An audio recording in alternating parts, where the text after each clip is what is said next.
sé qué ha pasado con sus compañeros que ya no han asistido.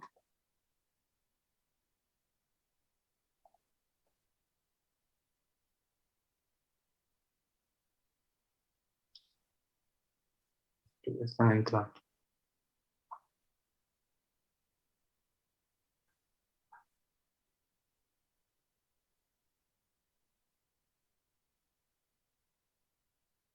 ¿Qué cámaras prendidas, por favor?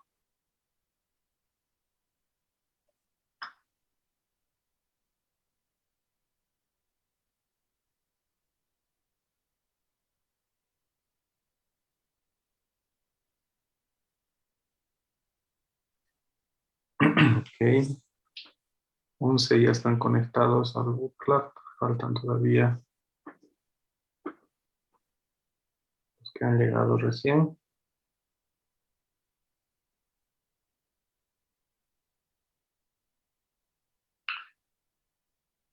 Ok, vamos a ir repasando los diferentes ejercicios y he puesto la opción de, ¿cómo se llama esto?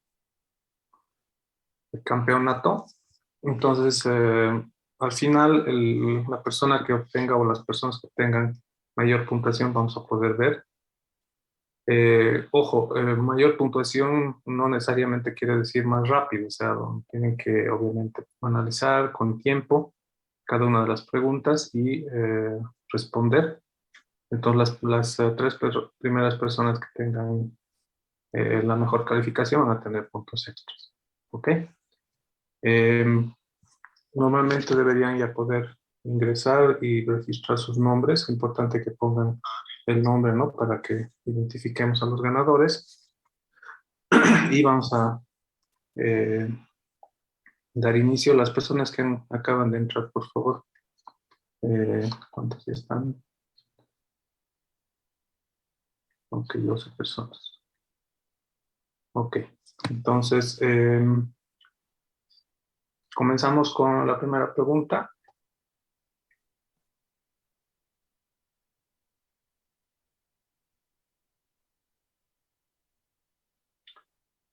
Y un poquito quisiera que me indiquen cómo se sienten ahora.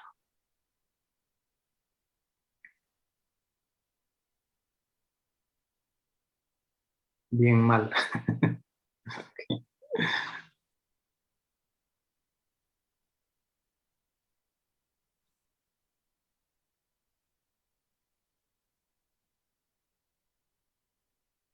Estamos todos cansados, ¿verdad?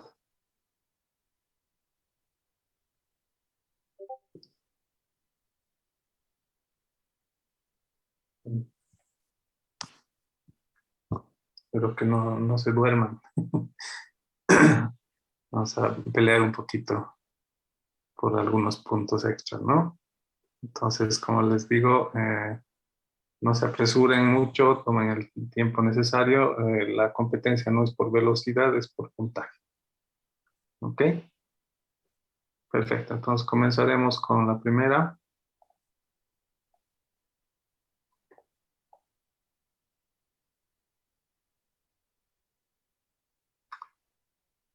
Aquí tienen, perdón,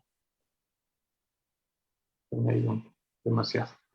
Ok, entonces comenzamos con la primera. ¿Qué tipo de IPC es Message Queue?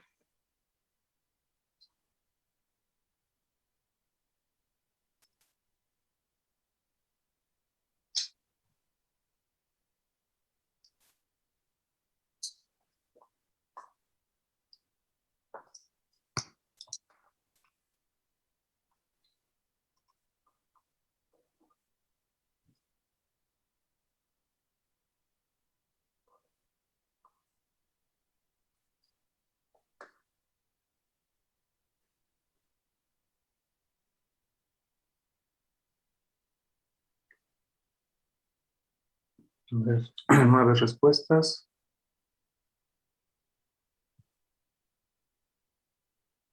Dos más.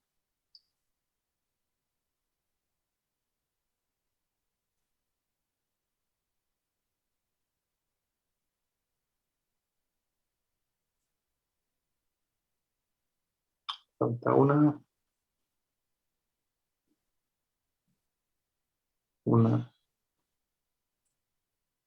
Ok, estamos todos. Vamos que han respondido.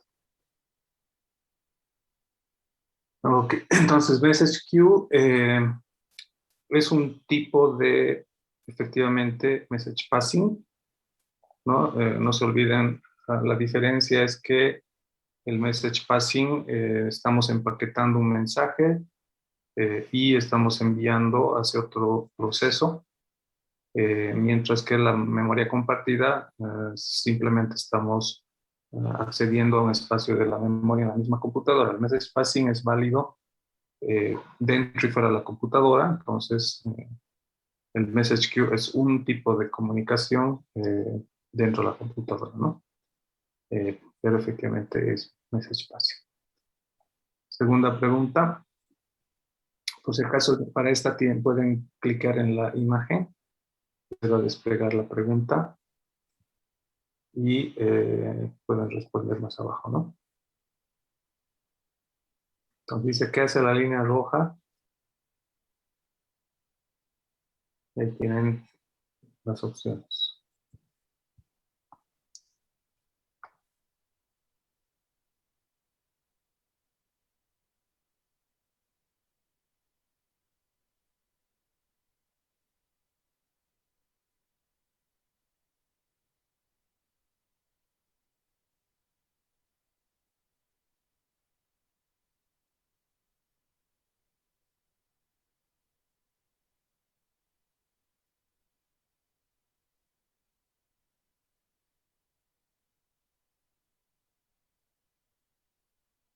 Ok, 6 respuestas.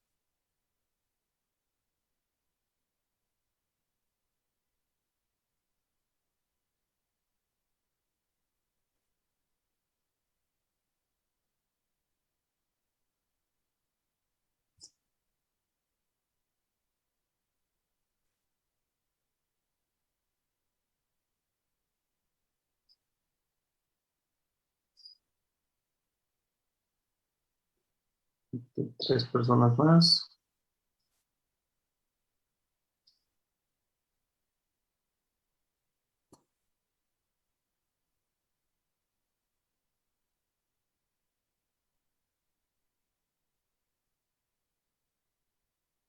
Una persona.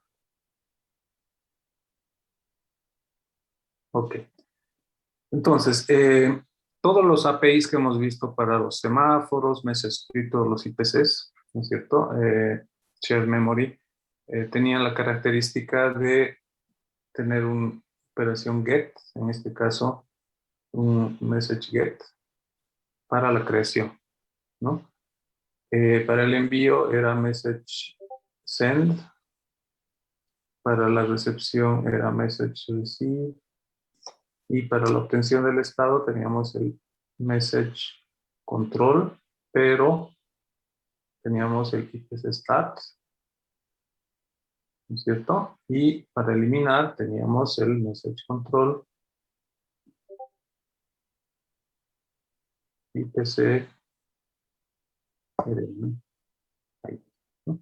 Esto es remove ID, donde estamos eliminando el identificador, y esto es válido con el mismo esquema o algo parecido, ¿no? El get, etc. Entonces la respuesta correcta era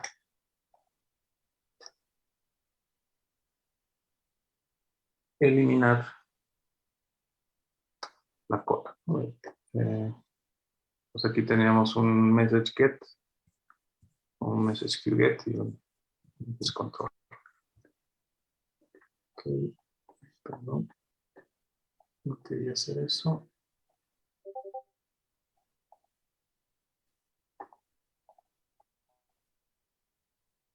Ok, okay. Varios han puesto enviar un mensaje, no corresponde, ¿no?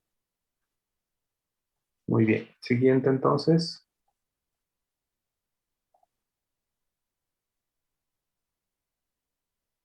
Entonces, tengo dos semáforos y quiero inicializar el segundo a el valor 1. Pues, ¿cuál de los 3 códigos corresponde a esa inicialización de semáforo.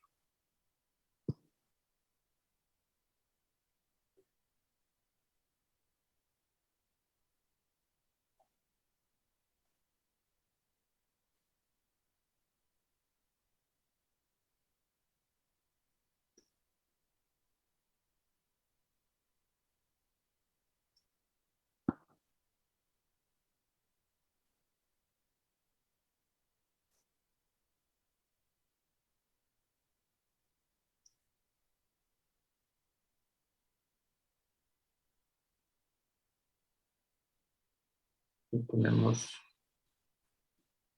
mitad, 7 personas.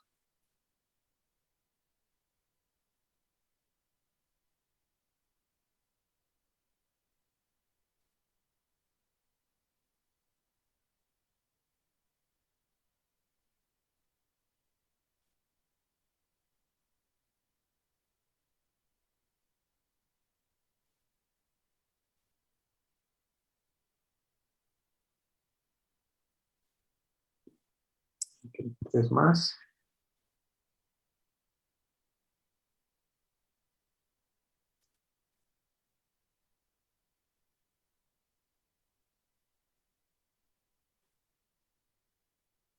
Una persona más.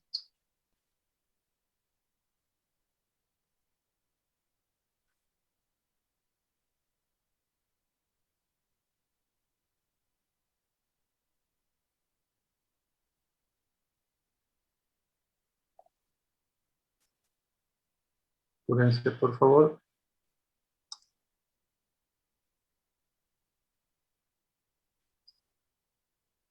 5 segundos más. 5, 4, 3. Ok. Ok. Entonces, ¿cuál era la respuesta correcta? Analizaremos las opciones.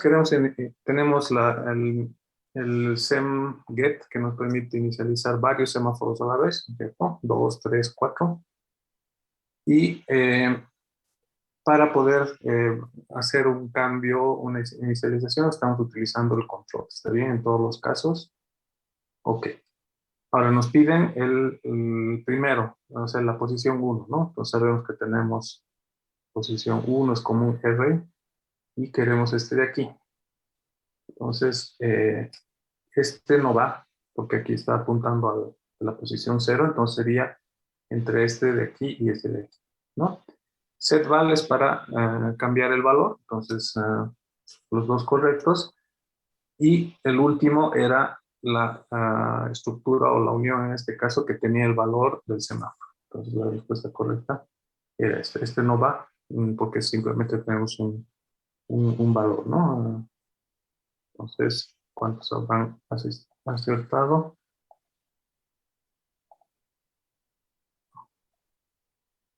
Ok. Entonces hay 4 personas que todavía no han, eh, no han acertado en esto, ¿no? Siguiente. Entonces aquí dice, ¿cuál es la manera más conveniente de crear 2 semáforos en un programa? Y tienen estas 3 de aquí.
Ok, una persona falta.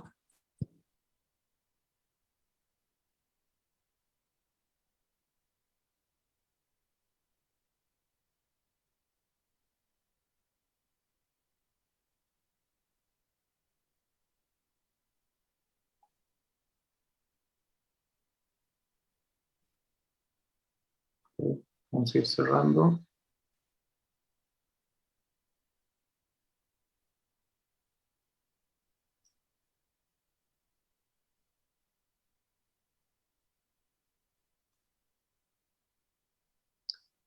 Parece que se ha perdido una respuesta o alguno todavía no ha respondido.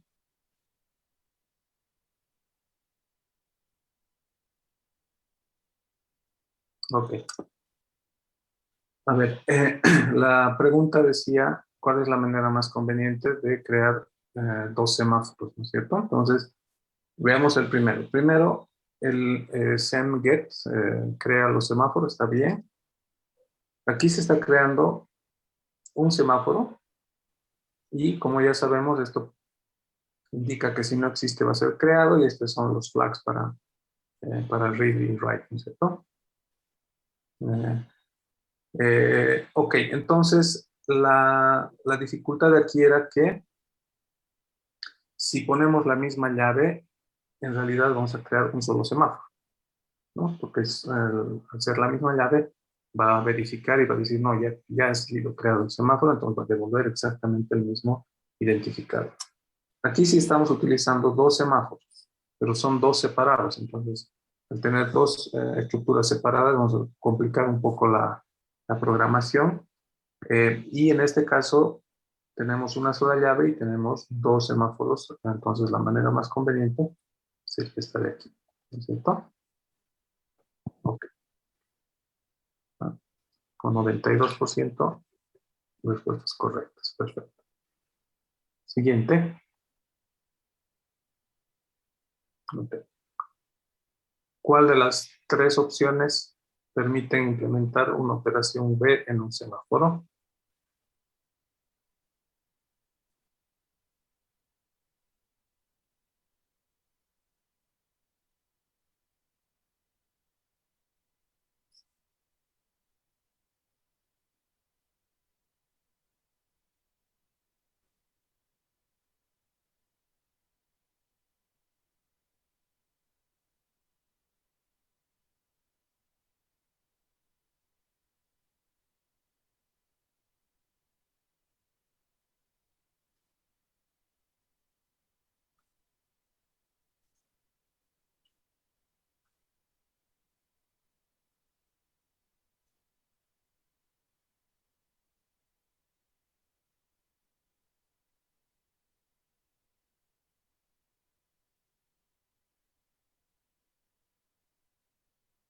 Nueve respuestas.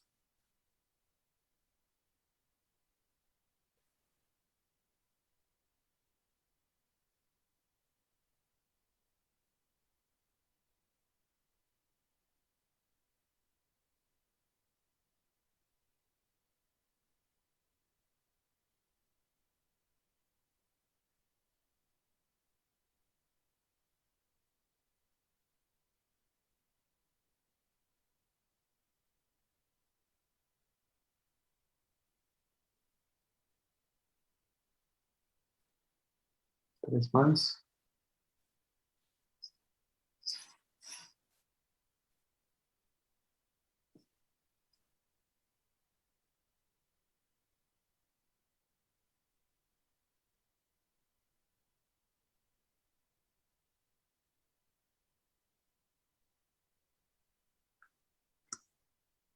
Tres personas no han votado todavía. Qué raro. Mucha indecisión o se ha perdido la conexión.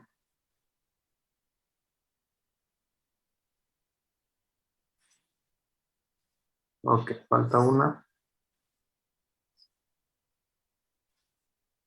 A ver, vamos analizando el código. Voy a cerrar en 5 segundos. 5. Ok. A ver, primero que queremos implementar la operación B. Entonces sabemos que hay dos operaciones en los semáforos, la operación P y la operación B. La operación P es la que decrementa el valor hasta llegar a cero, y si llega a cero se bloquea el proceso o el thread. Y la operación B, que también se llama signal, ¿no es cierto? Esta operación se llama, la P se llama wait, porque va a esperar.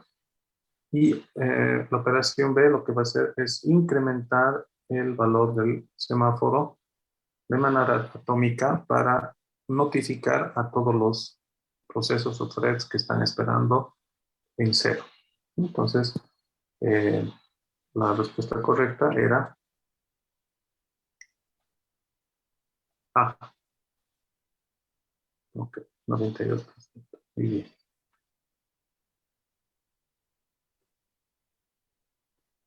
Siguiente.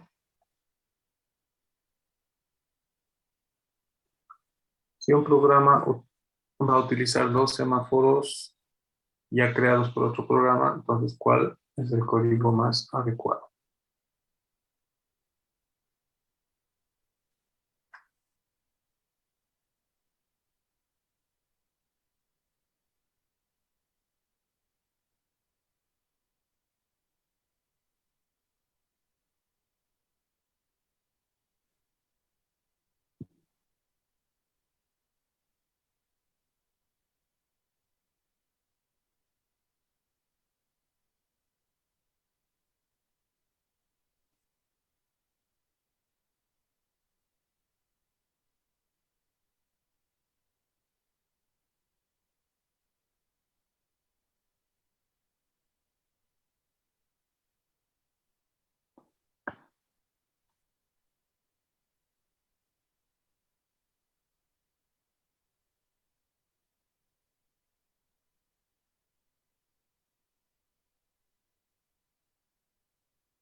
¿Sí? Entonces aquí, a ver, veamos el código. Queremos utilizar dos semáforos, entonces es correcto que cuando queramos crear, pues pasemos dos como argumento, ¿sí? Este de aquí ya, bueno, prácticamente no sería válido, ¿no? Eh, Sin embargo, como dice que ya han sido creados, entonces no necesito especificar para la creación nueva, entonces los tres serían válidos en realidad. Pero como ya sabemos que el código o que el semáforo ha sido creado, estamos simplemente accediendo por la llave, por eso el más adecuado sería el tercero, ¿no es cierto? Entonces aquí hay solo 54% de respuestas correctas. Siguiente.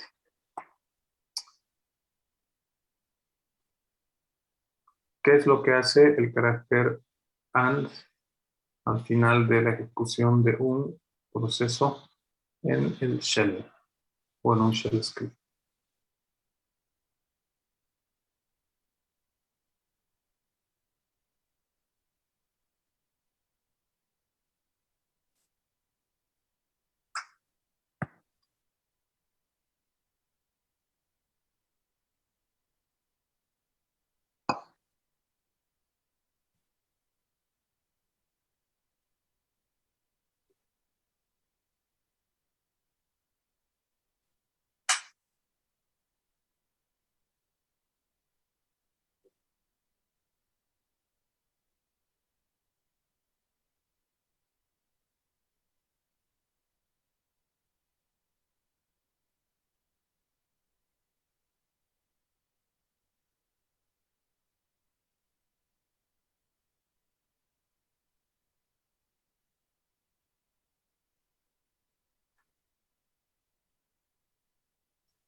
Tres respuestas más.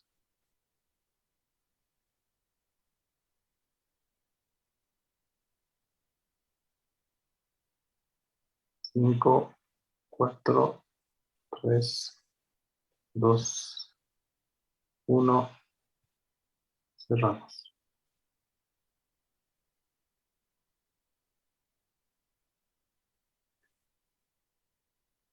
Ok, a ver, veamos los resultados. Primero, la primera no es válida, obviamente, porque si tenemos, por ejemplo, un shell script con una bucle donde ponemos un comando sin el carácter AND, entonces ya sabemos que cuando se crea cualquier comando, en realidad el shell hace un fork, ¿no es cierto? Entonces aquí está creando un proceso hijo y el proceso hijo prácticamente estamos haciendo un wait en el padre hasta que termine el proceso hijo. Entonces, si hacemos una bucle for, va a esperar a que termine el proceso hijo y recién va a poder continuar a lanzar los otros, ¿cierto? Si ponemos el carácter AND, ¿qué es lo que va a suceder? El shell va a ejecutar en background, es correcto, ¿no? Eh, y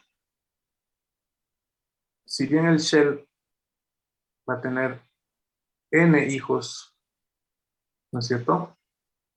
Cada uno de estos va a estar ejecutándose como un job.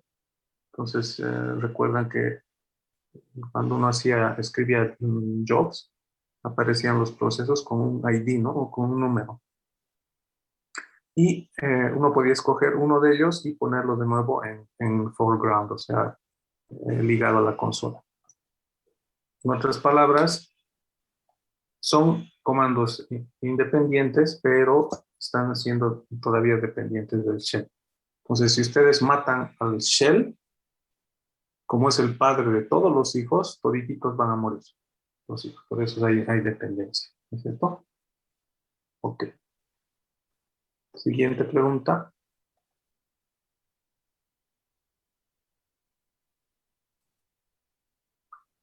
¿Qué hay en la memoria? ¿No? Entonces tienen que asociar ahora que será data, heap, stack.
Ok, una persona.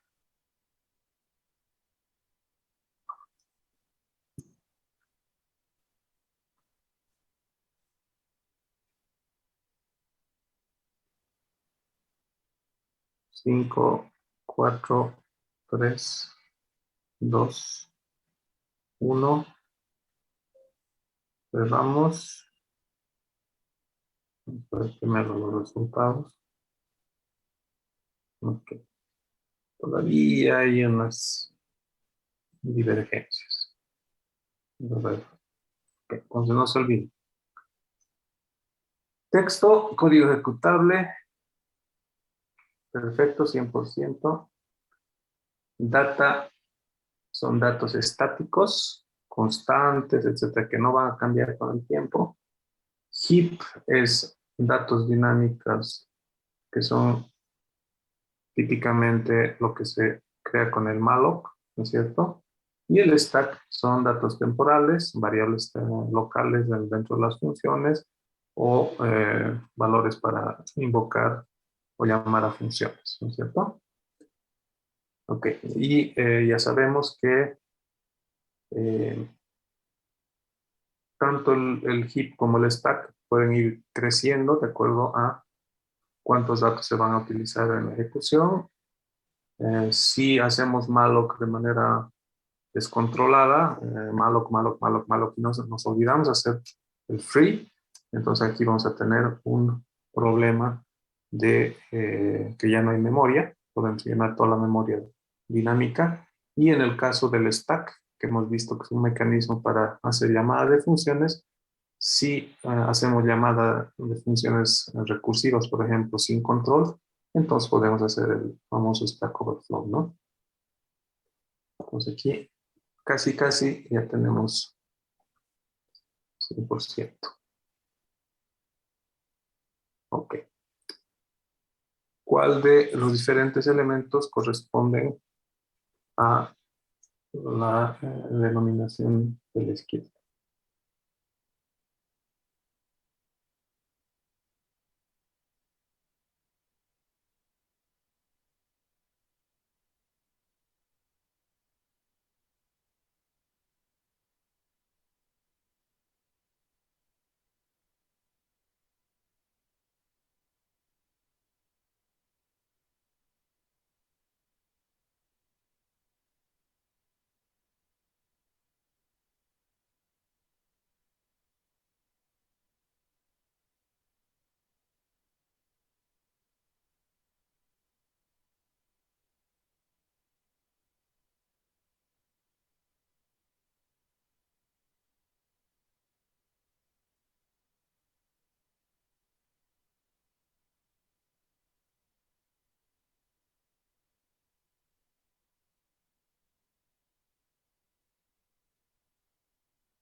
Respuestas más.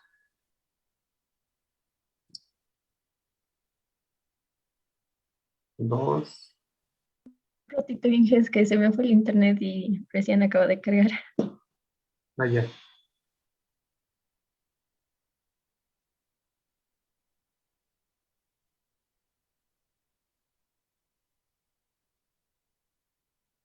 Esperamos un poquito entonces.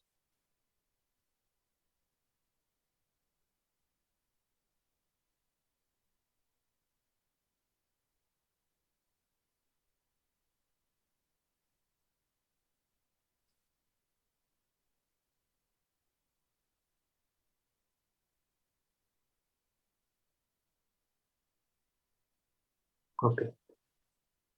A ver, veamos los resultados. A ver, primero, no se olviden que cuando compilamos un código, el compilador lo que va a hacer es generar diferentes partes que hemos visto en la pregunta anterior, que eran el texto, que es el código ejecutable, el código donde están los datos estáticos, etcétera, etcétera, ¿no? Ok, entonces estos son los que se llaman segmentos. Y eso se van a cargar en la memoria y corresponderían a la memoria asignada a las diferentes partes del proceso. ¿Sí? La memoria física es la memoria RAM y esta comienza y es la dirección real, ¿no es cierto? De dónde está almacenado los datos o el código, etcétera, y comienza en la posición cero. Y la dirección virtual o dirección lógica es donde se carga y es relativa a la dirección del proceso, ¿no es cierto? Entonces siempre el código que se va a cargar para la parte lógica va a tener un offset que nos va a permitir movernos en ese bloque independiente. Entonces vamos a ver cómo les ha ido.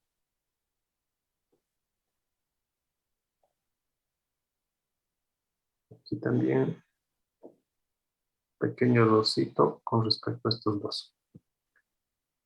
Ok. Siguiente entonces, ¿de dónde vienen las direcciones? Para el compile time, el load time y el execute time.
Ok. Entonces, no se olviden, habíamos indicado que si compilamos y definimos las direcciones directamente a nivel de compilador, eso asume de que vamos a siempre cargar en la misma posición. Entonces, podríamos hardcodear en el compilador una posición en la memoria y eso tiene sus ventajas. Va a ser cargado mucho más rápido porque ya sabemos dónde cargar. Pero, por el otro lado, habíamos visto que eso nos complica la vida porque solo podríamos cargar ese proceso en esa memoria y si queremos cargar en otro lado tenemos que volver a compilar, ¿cierto? El load time es un poquito más flexible, ¿no? Vamos a hacer cargar la memoria en algún lugar donde se defina y después no vamos a poder mover, vamos a decir, va a estar fija. Y la última sería donde se define durante la ejecución. Entonces ahí es el sistema operativo el que define en qué posición va a poner el proceso y también puede moverlo y todo lo que hemos visto, ¿cierto? A ver cómo les ha ido.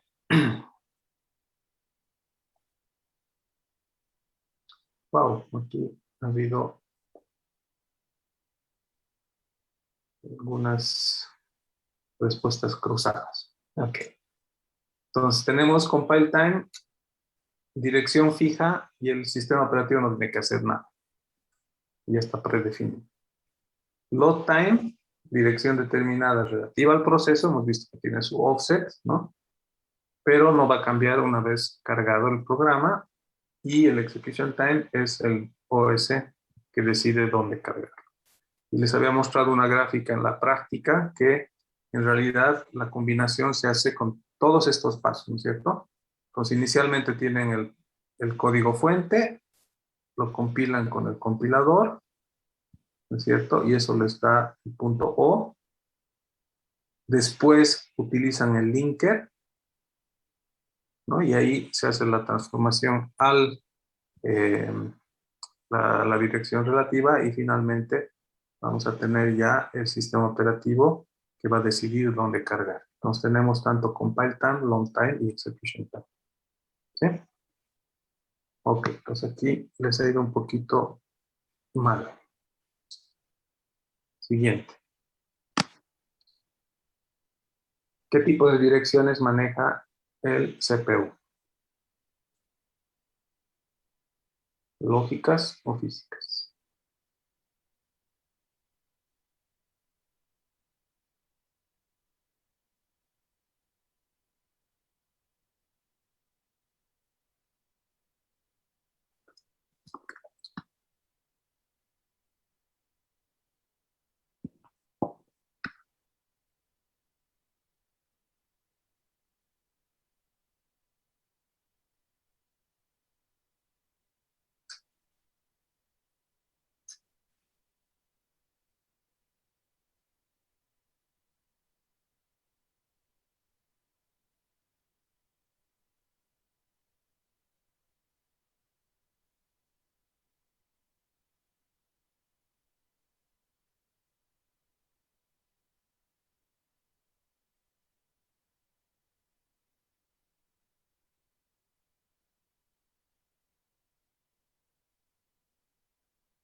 Ok, vamos a ir cerrando.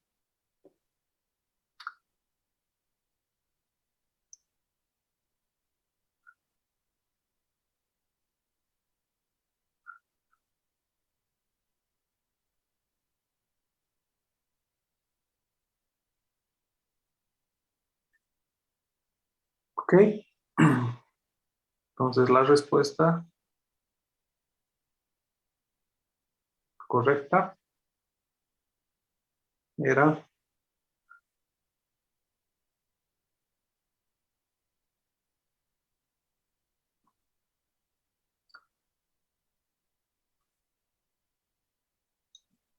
lógica. ¿Qué ha pasado? Este gráfico lo hemos visto más de 4 veces. El CPU solo maneja direcciones lógicas. No puedes saber dónde está, porque sería muy complicado, ¿no es cierto? Ya hemos dicho que tenemos el MMU, que es ese hardware especializado, que hace operaciones muy veloces para traducir lo que el CPU maneja y dónde efectivamente está cargado en la memoria RAM. ¿Ok? Siguiente. La dirección de memoria en que se encuentra el inicio de un proceso en la RAM se llama.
¿Ok? Entonces, analicemos. Tenemos la memoria RAM, ¿no es cierto? Y la memoria RAM tiene su direccionamiento físico, ¿no? Entonces, la posición inicial va a ser 0 hasta un cierto máximo. Ok. Cuando compilamos, tenemos las direcciones lógicas o virtuales, ¿no? Y dentro de esto tenemos nuestro código, nuestros segmentos, etcétera. Y cada uno de estos va a estar relativo a un inicio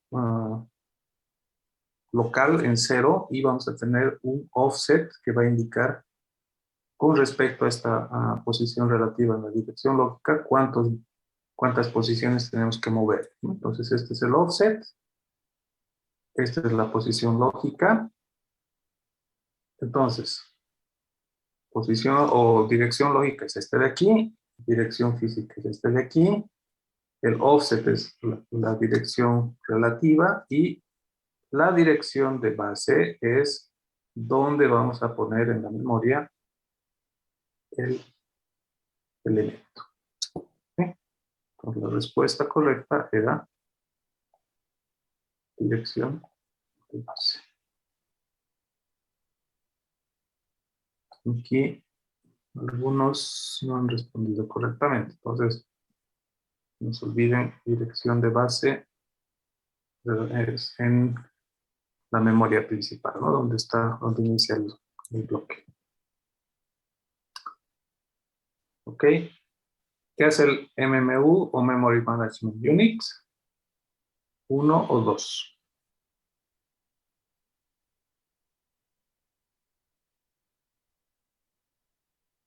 Aquí sí tiene que haber 100%. Si no, me voy a lanzar del balcón.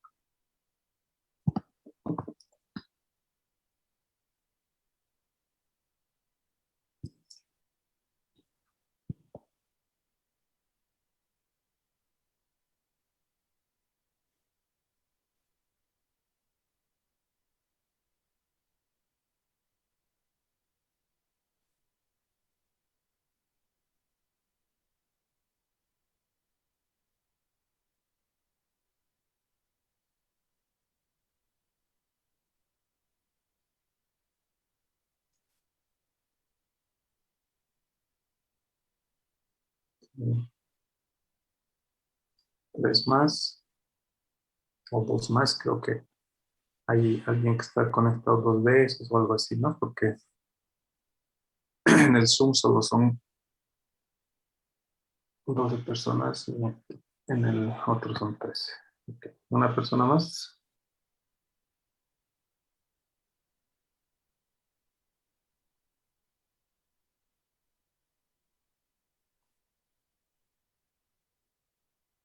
Ok, entonces, 100%. Ah, me he salvado. Perfecto. Siguiente. Traducción de dirección lógica a física garantizada por software o hardware.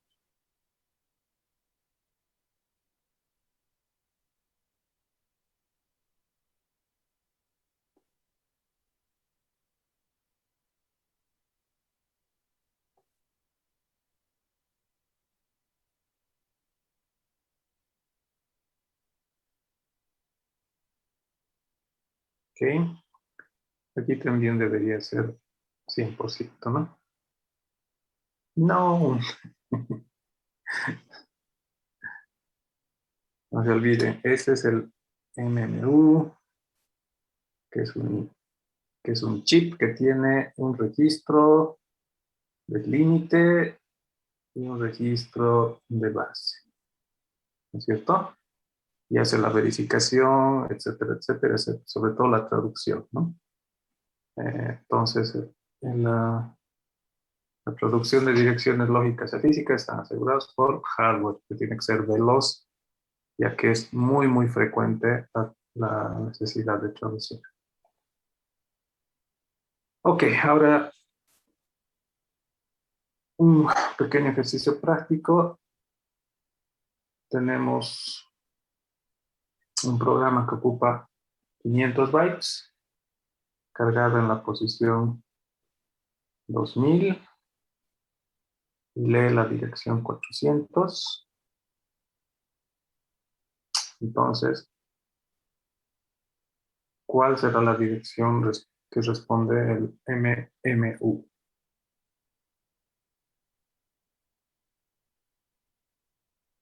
O un error.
Ok, dos más.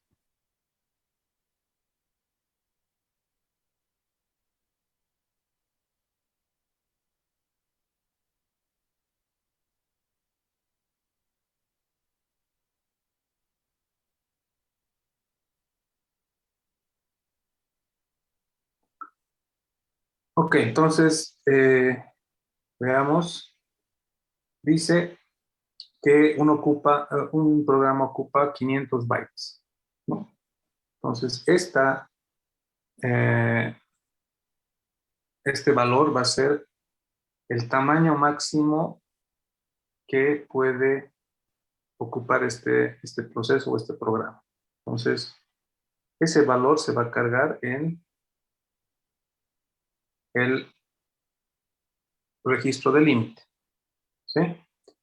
Ok. ¿Y dónde ha sido cargado el programa? En la posición o la dirección 2000. Entonces, sabemos que el programa está aquí, en la posición 2000. Entonces, aquí vamos a cargar el valor 2000 en la base.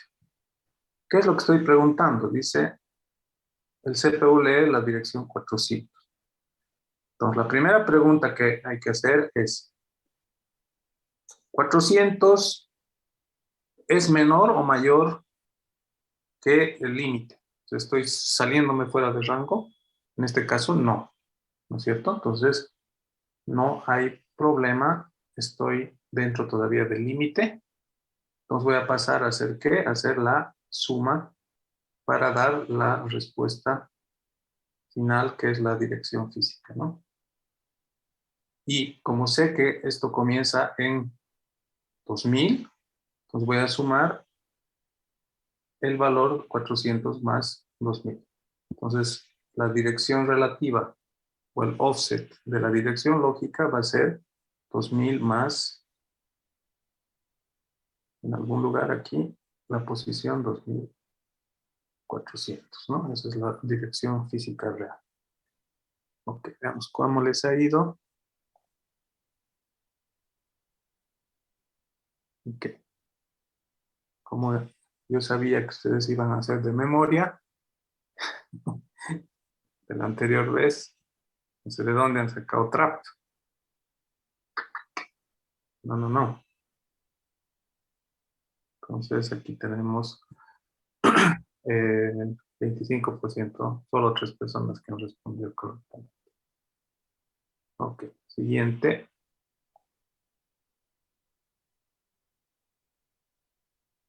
Entonces tenemos un programa ocupa 1000 bytes y es cargado en la memoria en la dirección 500 y el CPU lee 200. Entonces ahí tienen que rellenar cuáles son los valores para cada uno de estos.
Tres personas.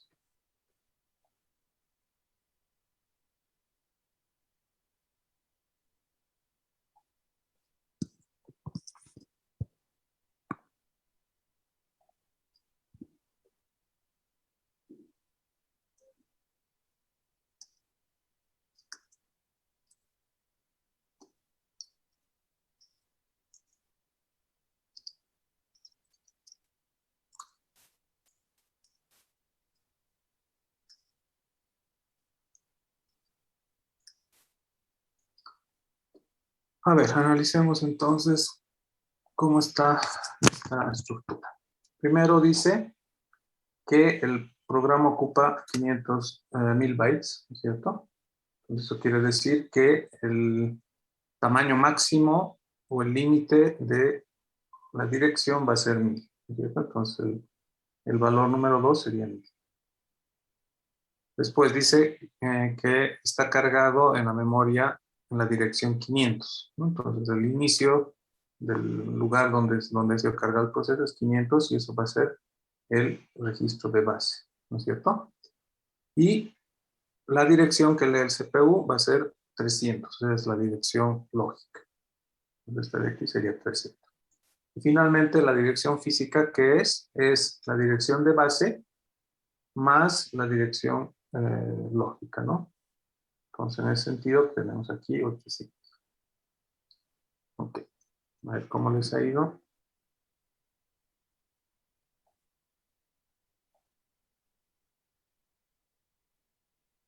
Aquí también un poquito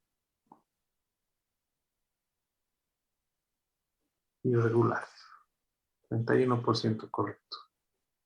Entonces eso por favor revisen bien porque van a ser diferentes ejercicios, obviamente. Ok, siguiente pregunta. Dice, si un programa que ocupa un total de 500 bytes es cargado en la memoria en la dirección 2000, ¿para qué valores leídos por el CPU y solicitados al MMU? El MMU va a responder con un track.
Una persona más.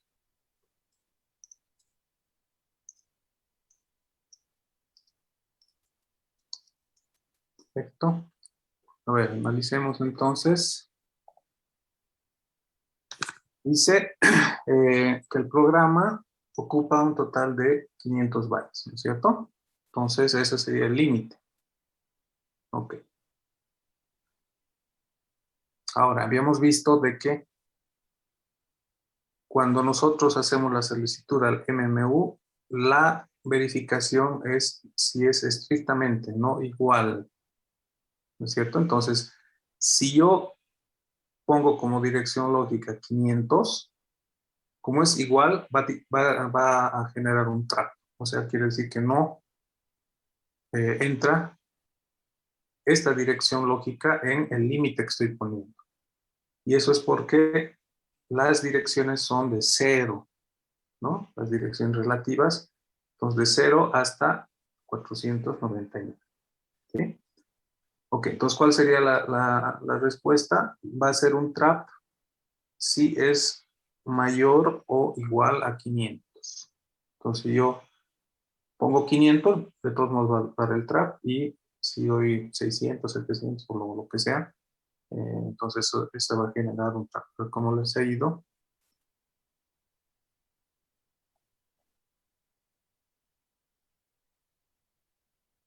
Ok, ok.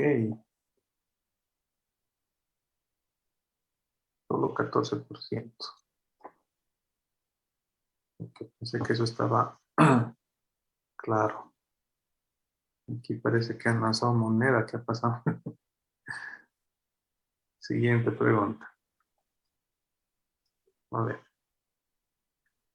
¿Cuál de los registros corresponde al limit register? Y marque en una de estas dos cajitas. Y Tengan cuidado con el tamaño, que es bastante chiquita, entonces por favor marquen dónde estaría el registro límite.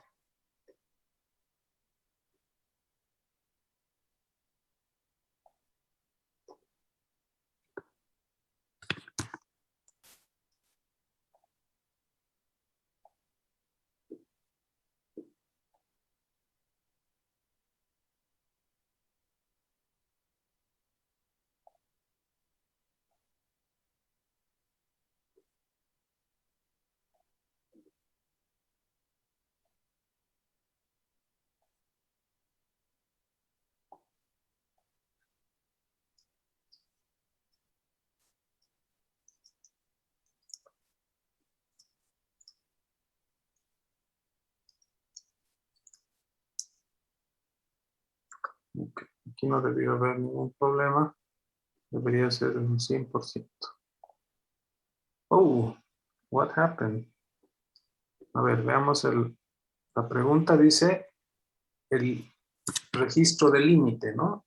Entonces, ¿quién es el que hace la comparación de la dirección lógica con el límite? O sea, para ver si entra esta dirección lógica, es justamente el registro de límite. Aquí la suma se hace a la base. Entonces, no se confíen en su memoria, porque las preguntas cambian también. Entonces, aquí tenemos un porcentaje de errores. A ver, siguiente pregunta.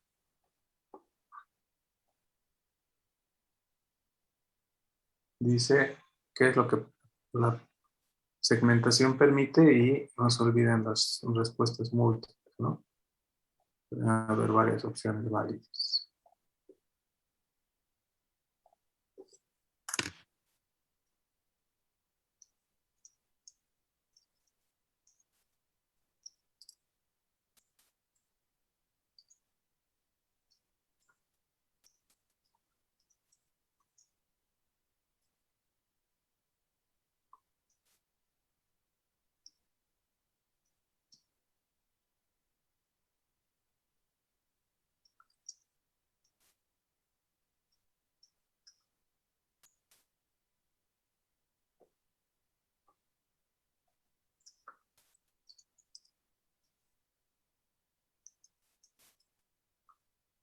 Ok, ahí están. Una persona más. Bueno, hay 15 ahora conectados, ahora no estoy seguro si...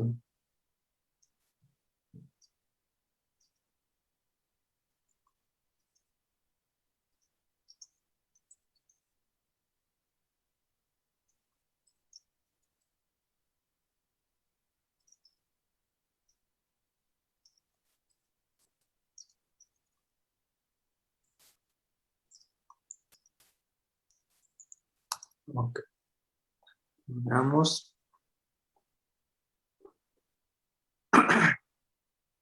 Dice,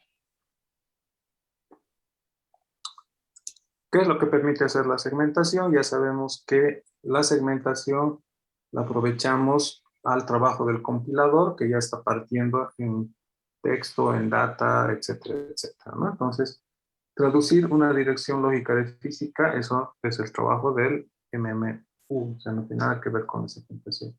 Dividir el espacio de dirección en espacios de direcciones lógicas independientes, eso es correcto, ¿no? Estamos partiendo en bloques o segmentos diferentes. Y tenemos proteger de manera sencilla para que no se ejecuten los datos, eso también era correcto. Acuérdense que como estamos separando el código ejecutable del dato, con un simple flag podemos proteger y decir, este no es ejecutable o sí es ejecutable, ¿no es cierto? Y de la misma manera podemos indicar simplemente que son datos, entonces no vamos a ejecutar datos, ¿no? Y traducir la dirección física a la dirección lógica, esto ni siquiera existe. Vamos a ver cómo les ha ido.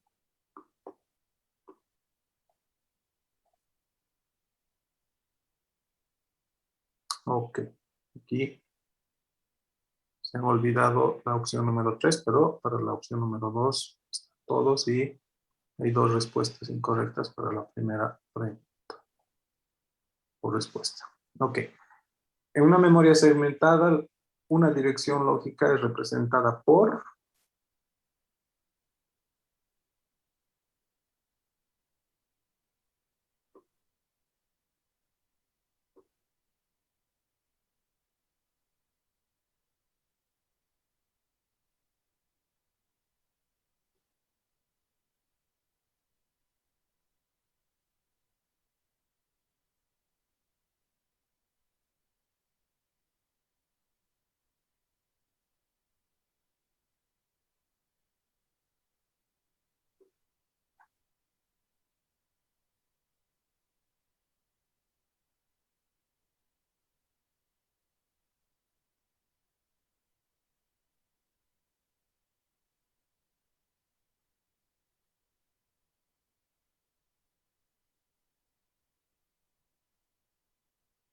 Ok, dos personas más.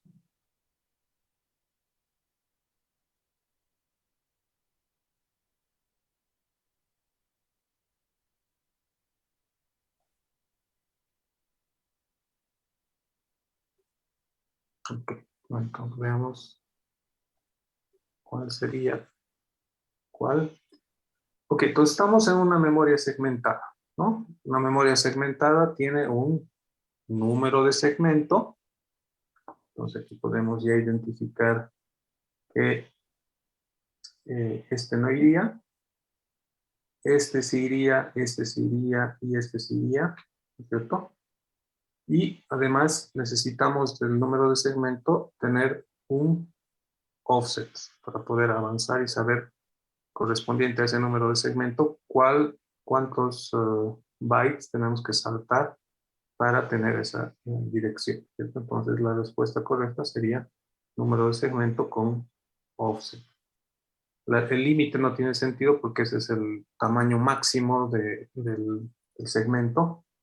La base tampoco tiene sentido porque ese es el lugar donde está cargado en la memoria física, y el límite y el offset tampoco tiene sentido, ¿no? Vamos a ver cómo les ha ido.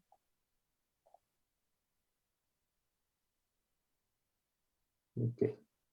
Entonces aquí tenemos igual solo 36%. Ok, la memoria segmentada, la tabla de segmentos, segment table, contiene para cada segmento ¿qué información?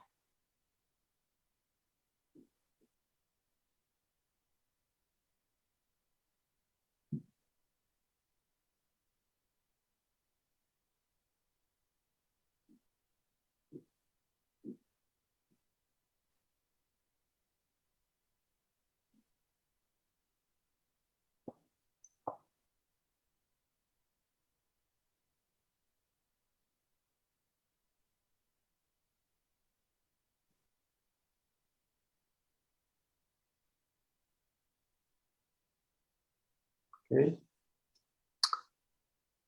Entonces, sabemos que tenemos una pequeña tablita, ¿no es cierto?, que tiene dos datos.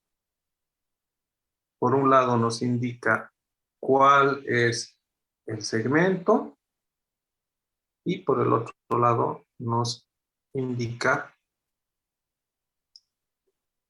perdón, acá el segmento, estoy con el otro aquí. Vamos a ver cómo les ha ido. Entonces, la tabla de segmento es lo que nos permite calcular en el MMU, ¿cierto? Llenar el límite y la base que está almacenada en otro lugar, ¿no es cierto? Entonces, la respuesta correcta es el límite y la base. Entonces, con esta información nosotros podemos cargar los registros correspondientes para hacer la consulta dentro de la memoria segmentada. Ok, aquí tenemos un poquito más de correspondencia. Ok. Conversión de dirección lógica física en memoria segmentada, ¿quién realiza? ¿Hardware o software?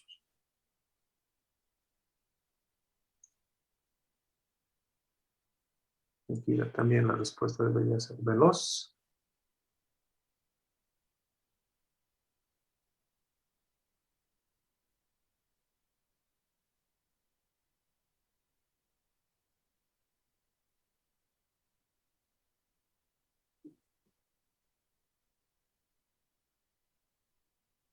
Una persona más. Ok. Y obviamente la respuesta era hard. Software no tiene mucho sentido una vez más porque todas estas conversiones son súper rápidas que tienen que ser hechas, ¿no es cierto? Pues por eso es que hay hardware especializado con registros para poder hacer la conversión todo el tiempo de manera muy veloz. Ok. Dice, en memoria segmentada, para la dirección 2.100, o sea, segmento 2 y offset 100, ¿cuál es la dirección física correcta según la tabla de segmento?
Dos personas más.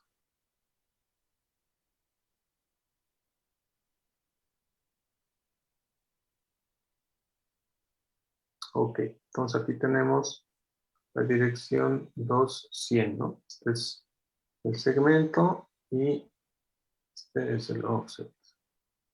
Y acabo de darme cuenta que he cometido un error. Ok, entonces lo que tenemos que hacer es ver para el segmento número 2, entonces tenemos que analizar esto de aquí. Ok, la dirección de base es 2048, entonces la lógica nos diría que el offset más la dirección de base debería ser la dirección física correcta, ¿no? 2148. Esa es la lógica. Pero acabo de darme cuenta que este offset es mayor al límite. Entonces, la respuesta aquí debería ser, no existe, o sea, es un trap. Pero me equivoqué y vamos a ver. En principio deberían haber respondido C. Seguramente la persona que ha respondido esto se ha dado cuenta, no sé. ¿Alguien puede comentar sobre esta respuesta? ¿O ha sido error de dedo? Sí, me di cuenta. Perfecto. Sí. Aquí me he equivocado. Ok, entonces, eso siempre verifico. A ver, siguiente pregunta.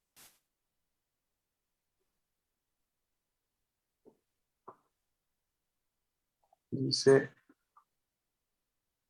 ¿cuál de las direcciones generan un trap?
Ok, dos personas, no, tres personas más, dos personas más. Vamos a ir cerrando. Ok, entonces analicemos. Cuando tenemos el segmento, tenemos que ir al segmento y justamente verificar si esto es menor estrictamente que el límite. En este caso, este es menor, entonces no habría trap, ¿no? Segundo, tenemos la posición 2, está bien, y este obviamente es menor, entonces tampoco genera trap. Segmento 0, el límite es 512, aquí obviamente esto está mucho más grande, entonces este sí va a generar el trap. Y este de aquí tenemos 1 y justo es menor estrictamente, entonces esto no genera trap. La respuesta era esta de aquí. Ok, 77% correcto. Ok, ahora hagan la asociación, por favor, en cuál es la estrategia de alocación de memoria más o que corresponde a la definición del esquema.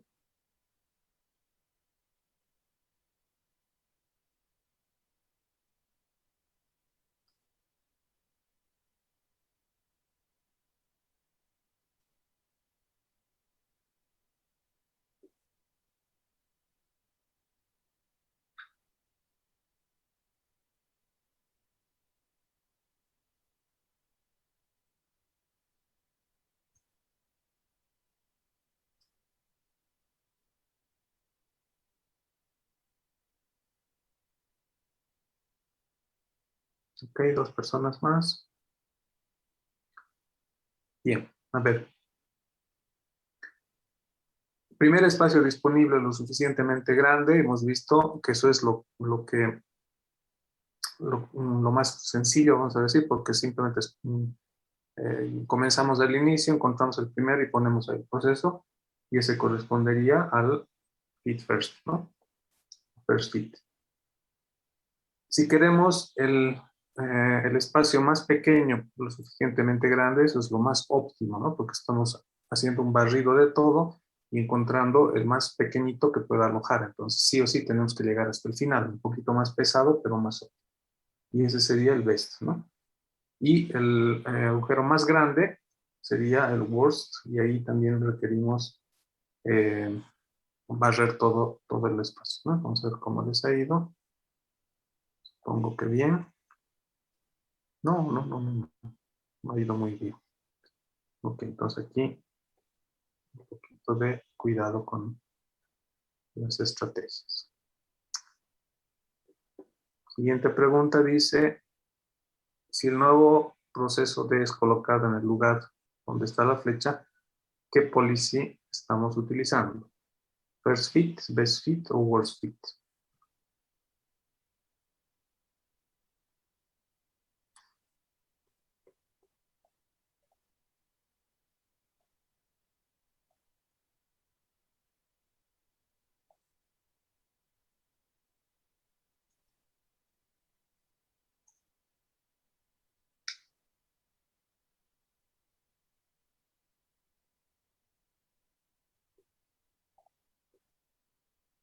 Una persona más.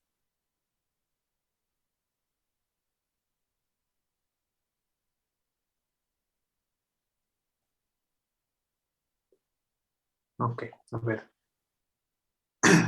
Hemos visto que tenemos aquí un cierto tamaño, ¿no es cierto? En este caso son 400 bytes, ¿sí?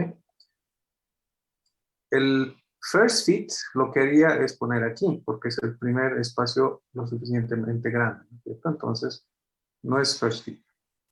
Best fit lo que haría es buscar cuál es el espacio lo suficientemente grande y de menor tamaño. En ese caso también sería este bloque de aquí. Entonces, el best fit no es. Y finalmente, el worst fit es el que busca cuál es el espacio más grande en donde cabe el proceso. Entonces, este de aquí sería el worst fit, ¿no? Entonces, aquí no estamos de manera muy óptima. ¿Cómo les ha ido?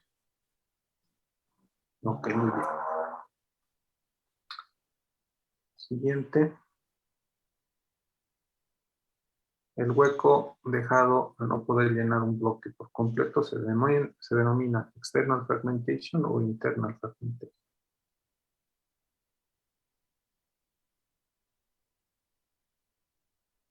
Y también espero que tenga 100%.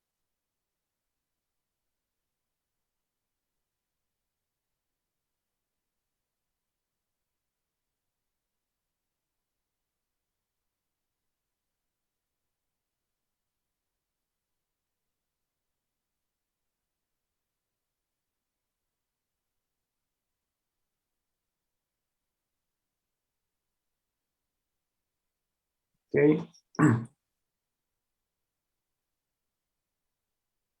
Voy a pedir que se apresuren, por favor. 3 personas más.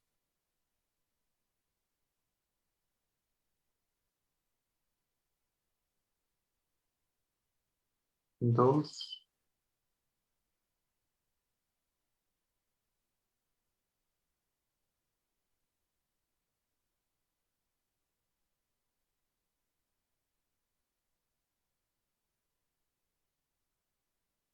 1.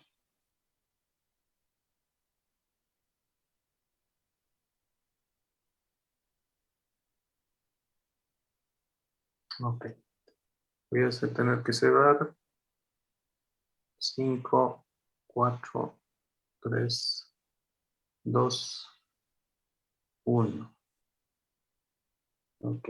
Entonces, en este caso, la respuesta correcta era internal fragmentation, ¿no es cierto? Porque hemos indicado, hemos visto que hay dos tipos de casos. Un caso es en el que el bloque no se llega a llenar completamente, esto es lo que conocemos como internal, y si no ocupamos un bloque completo, eso es lo que se conoce como externo, ¿no? Entonces la pregunta estaba relacionada justamente a un bloque incompleto que no ha sido llenado totalmente. Ok, siguiente.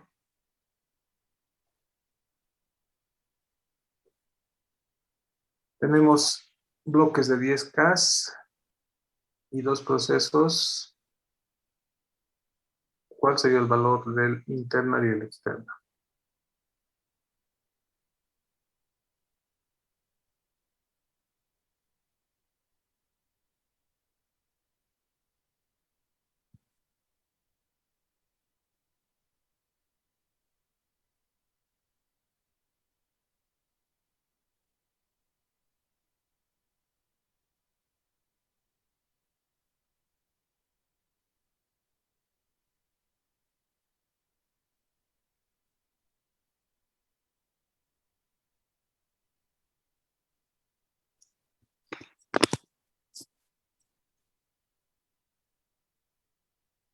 Ok, 8, 9.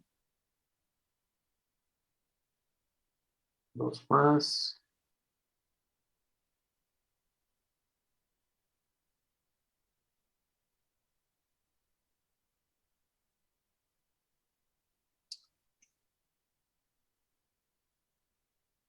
Ok, veamos el gráfico. Una persona más.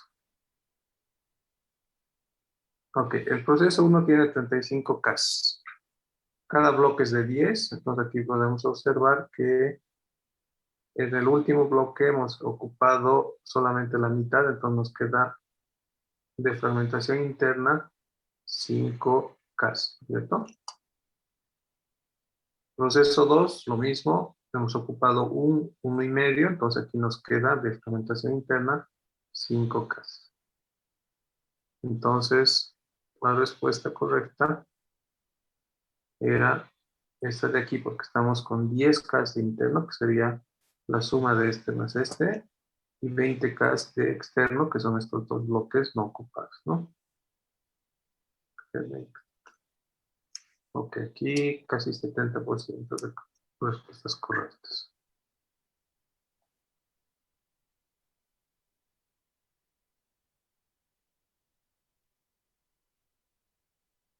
Ok. Siguiente pregunta, aquí tengo algunos comentarios por el chat privado, pero sí. No puedo corregir lamentablemente, o sea, está ya registrado lo que han puesto, entonces van a tener que tener mucho, mucho cuidado, ¿no? Ok. Sistema de memoria de compaginación. La memoria física corresponde a pages o frames.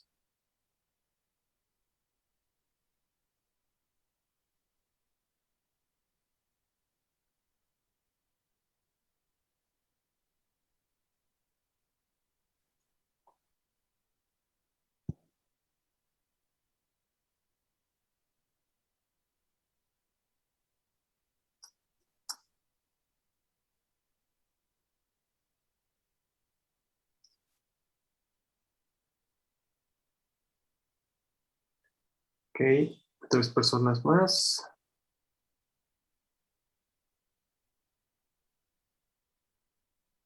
Dos más.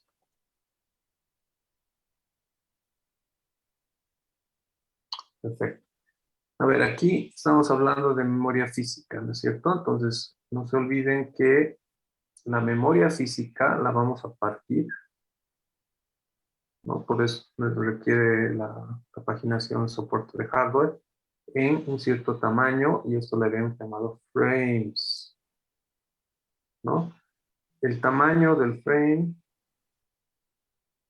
va a ser igual al tamaño de la página, ¿no es cierto? Entonces la página es física, lógica y el frame es física, ¿no? Entonces la respuesta correcta era frames. Ok, casi 80%, muy bien. Paginación permite, ¿qué hacer? ¿Uno o dos?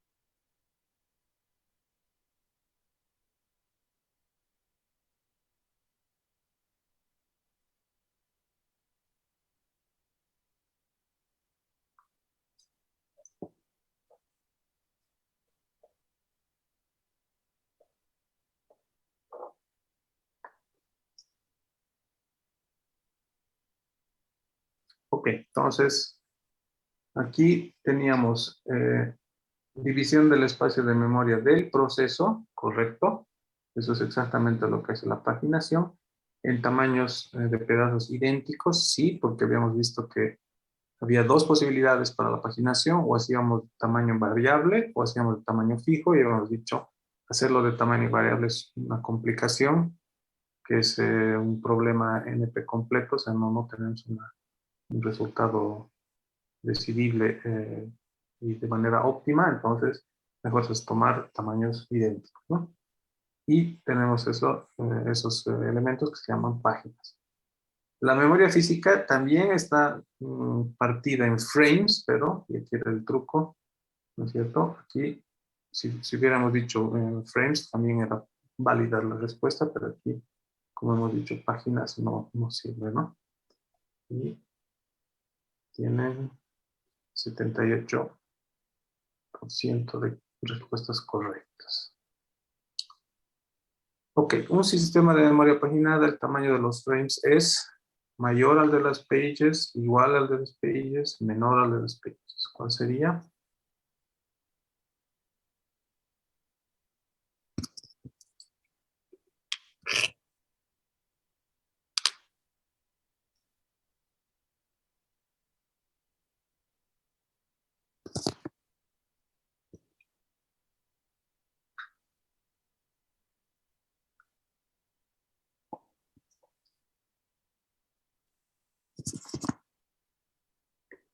Aquí debería ser 100%. que acabamos de mencionar. ¿Cómo se hace la paginación?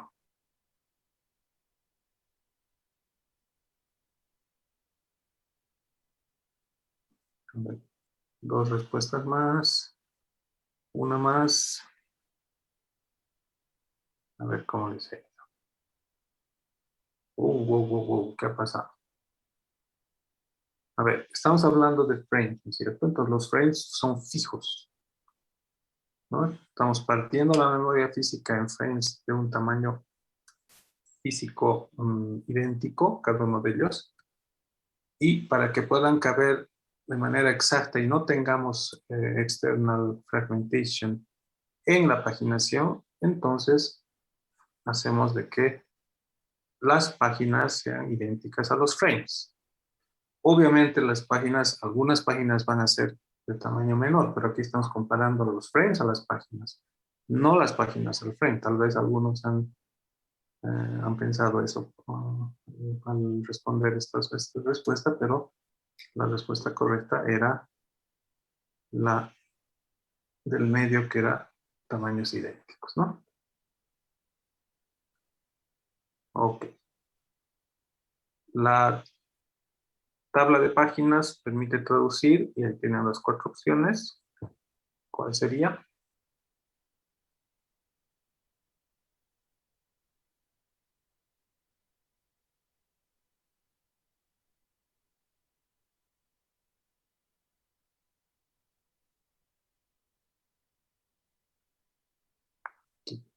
Va a estar peleada la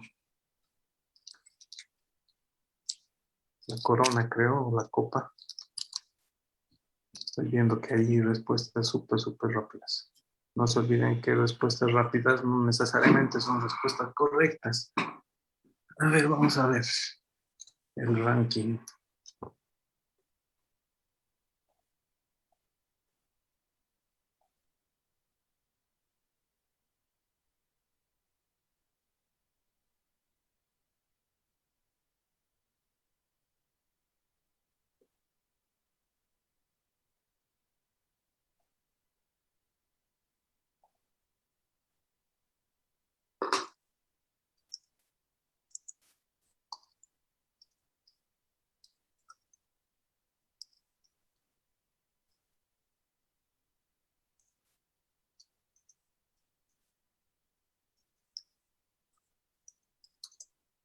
Ok, aquí veamos cómo les ha ido.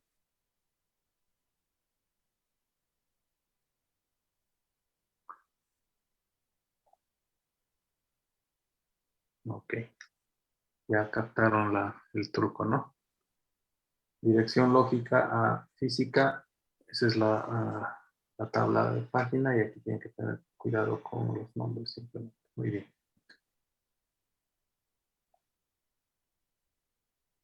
Ok.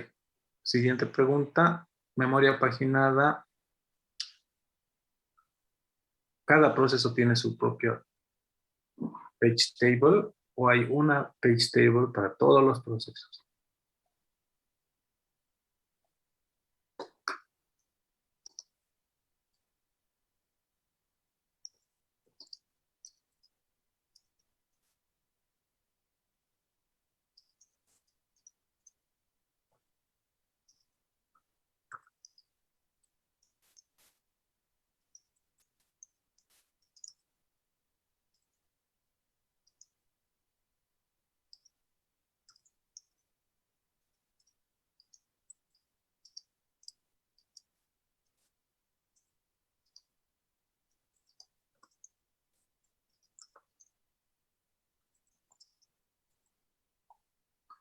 Ok.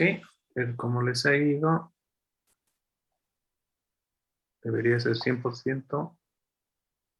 No. Ok. No se olvide. Cuando hacemos la paginación, ¿no es cierto? Estamos dividiendo el espacio del lógico en páginas del mismo tamaño que los frames. Para eso necesitamos una pequeña tablita de traducción que va a hacer la correspondencia al lugar donde está guardado. Entonces eso, como estamos partiendo el espacio del proceso, entonces forzosamente requerimos una tabla por proceso, ¿sí? No puede ser una tabla global, porque cada uno de los procesos con sus propios índices, etcétera, tiene su manejo independiente. Ya estamos terminando ya. El swapping, perdón, hay un typo. Es un mecanismo para, tienen las opciones.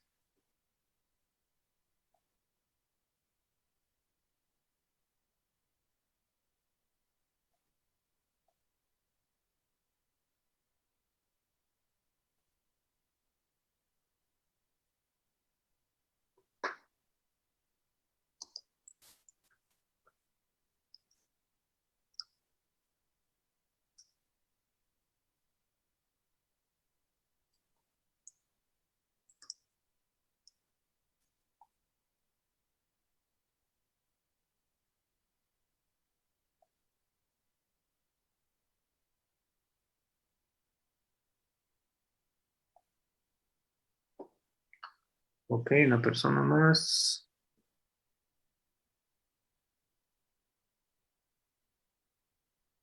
Perfecto. Entonces ya sabemos que el swapping es un swapping y un swap out de pedazos de memoria en el disco duro para evitar el problema de que se llene la memoria física y ya no tenga más espacio, ¿no? Ok, entonces mover partes de la RAM a otros lugares, eso hemos visto que era la compactación y eso no va, es muy lento. Cargar y guardar procesos, partes del proceso como páginas en la RAM al disco duro y viceversa, esa sería la respuesta correcta. Y dividir la memoria lógica en bloques más pequeños, eso es fragmentación, no es swapping, ¿no? Y vamos a ver cómo les fue. Ok, 93%, está bien. El mecanismo que permite dividir el espacio de memoria del proceso y ponerlo en espacios contiguos, no contiguos, perdón, en la memoria RAM se llama segmentación, swapping, coordinación o fragmentación.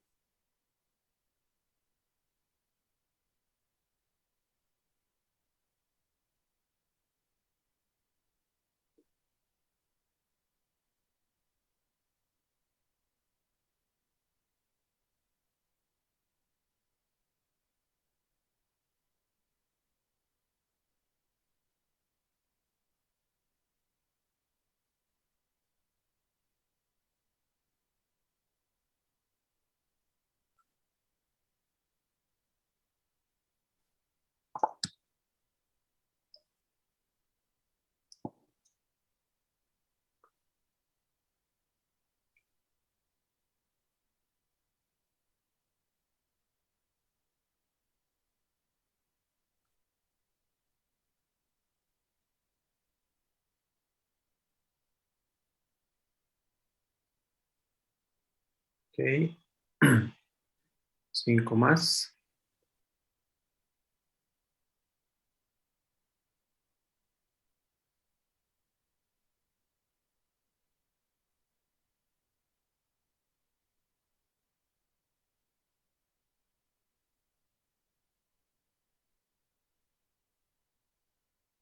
Ok, a ver, analicemos uno por uno. Con segmentación, hemos visto que es la manera de dividir ya los segmentos generados por el compilador, donde tenemos texto, data, funciones, etcétera. Y eso estamos cargando de manera separada, ¿sí? En diferentes lugares. Pero los bloques son contiguos. Toda la parte de texto va en un solo lugar. Entonces, esto no es. Swapping ya hemos visto que es la memoria in y out al disco duro. Entonces, este tampoco es, ¿no?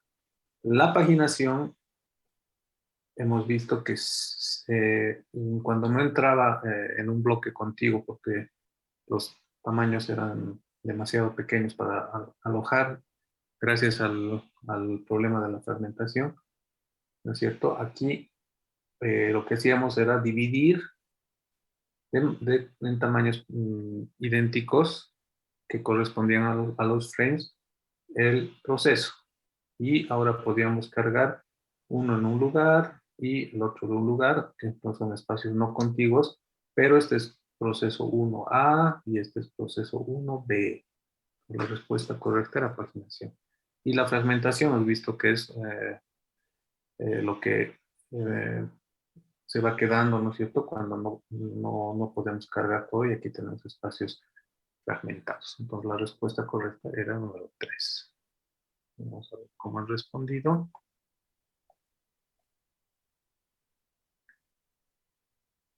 Wow, aquí ha habido casi empate y la fragmentación ha ganado. No, la paginación es la que hace la partición del proceso. Ok, siguiente. Entonces, les estoy dando aquí un pequeño dibujito, ¿no? Tienen que cliquear y bajan la página y ahí pueden tener para llenar la respuesta. Entonces, tienen del proceso 4 páginas y han sido cargadas en diferentes lugares, por eso estamos en espacios discontinuos. Y ahora lo que pregunta es cómo habría que llenar la tabla correspondiente para poder hacer el índice, ¿no?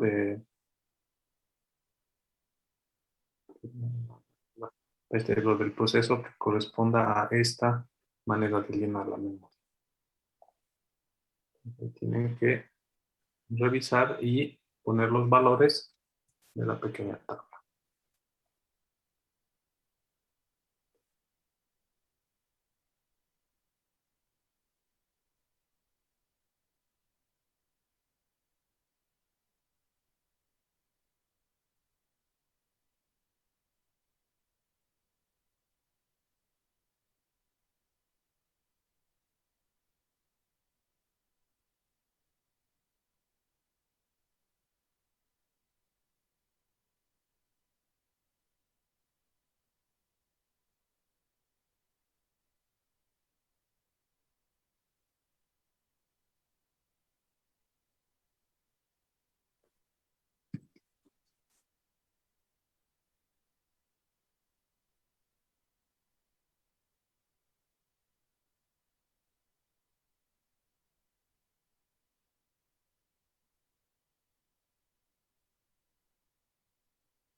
Ok, 4 personas más.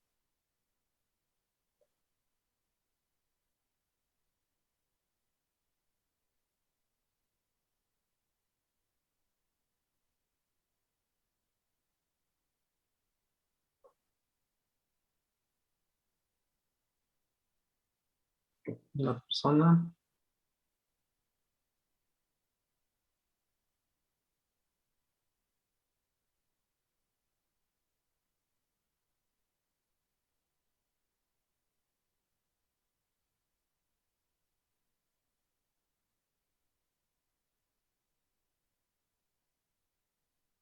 Ok, entonces veamos ahora cuáles serían los valores, ¿no?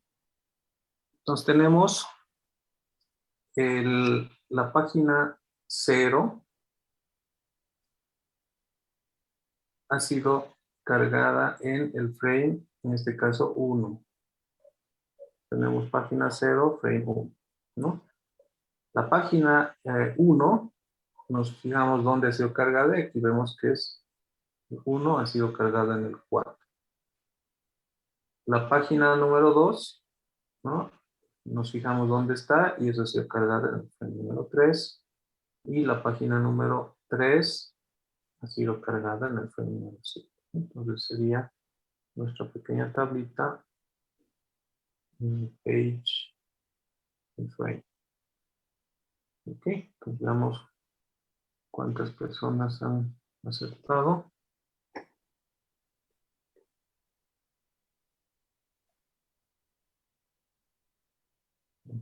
Aquí han habido algunas diferencias. Ok, tenemos bajo, 57%. Penúltima pregunta. Ordene en orden decreciente del más grande al menos grande de acuerdo al tamaño. Espacio de memoria lógica, física, página, segmento.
Ok, tenemos dos más. Ok, pues analicemos. La memoria mayor va a ser aquella que tiene un espacio más grande y hemos visto que procesos que pueden sobrepasar la capacidad de la memoria RAM pueden de todos modos ejecutarse gracias a el mecanismo del swapping, ¿no? Entonces, partes del proceso son guardados en disco y las partes activas están en la memoria. Pero el espacio de la memoria del proceso puede ser mucho, mucho más grande que el espacio de la memoria física. Entonces, el más grande sería el espacio de memoria lógica, ¿no? La física sería la segunda, que es varios gigas.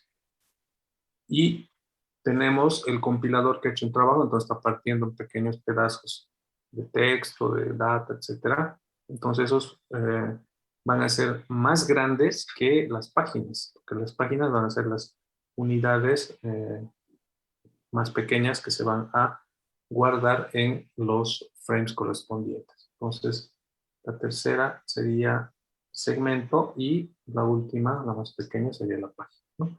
La página sería igual al tamaño del frame. ¿Sí? Entonces, ese es el orden lógico de los tamaños, a ver cómo les ha ido.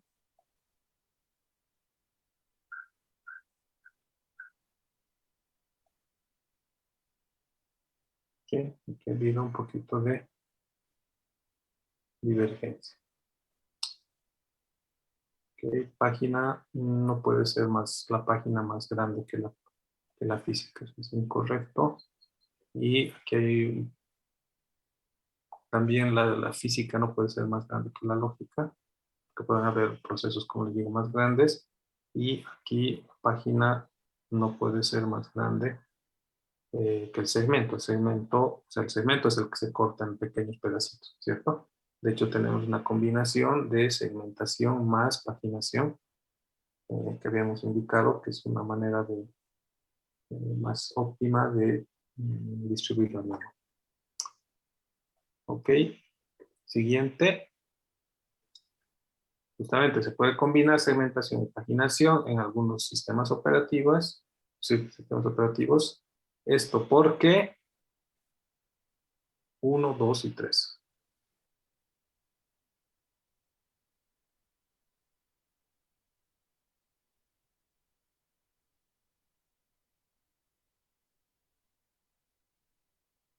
Y sí deberían tener 100%.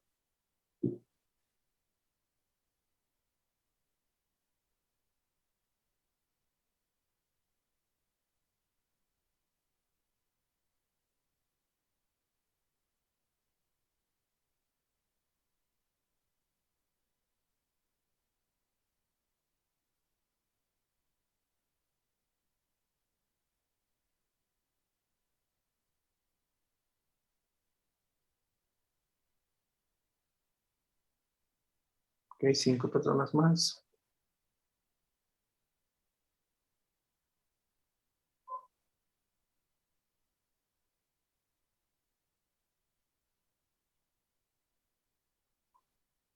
Tres personas más, 2 personas más.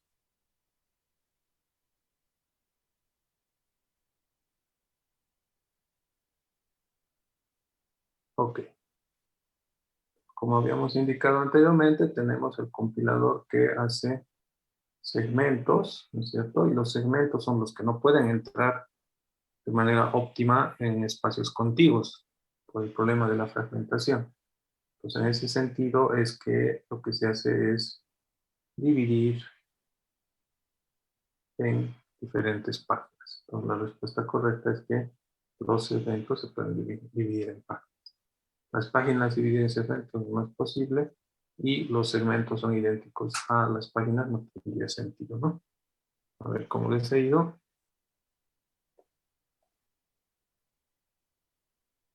Ok, 57%. Bien, última, que ya ni siquiera es preguntita.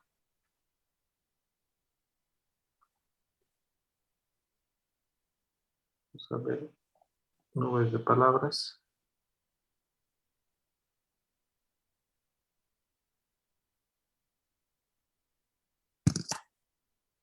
Es una buena noticia. Al 100%.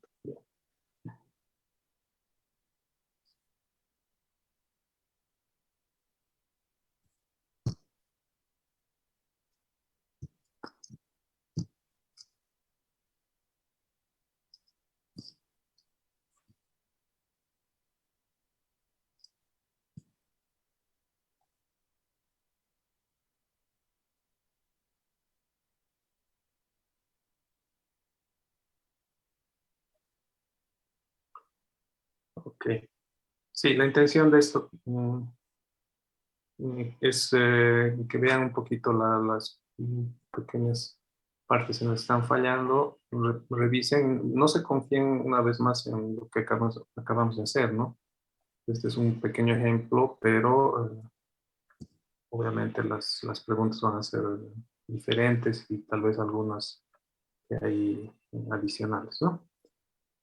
Ok, ya estamos justo sobre la hora. Ahora vamos a ver nuestro top. Entonces vamos a hacer los 5 primeros. Al mejor le vamos a poner 5 puntos extras, 4, 3, 2, 1.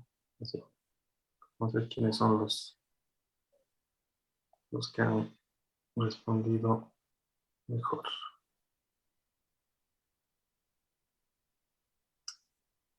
Solo da 3. Bueno, my fault. Entonces vamos a tener los 3 top. Entonces felicidades Elian, Andrea y Gabriela. Listo. Con eso estamos entonces. Para no olvidarme. Pensé que este daba también récords por tiempos, etcétera, pero bueno, primera vez que estoy utilizando.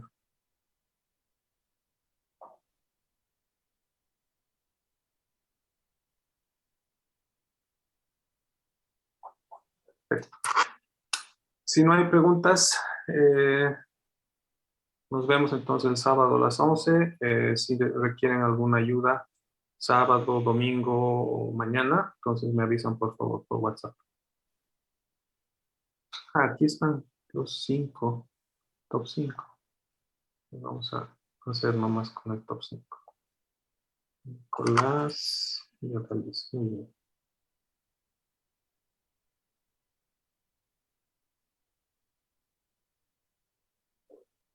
Perfecto. Muchas gracias. Entonces, nos vemos el día sábado. Todo, Inge, gracias.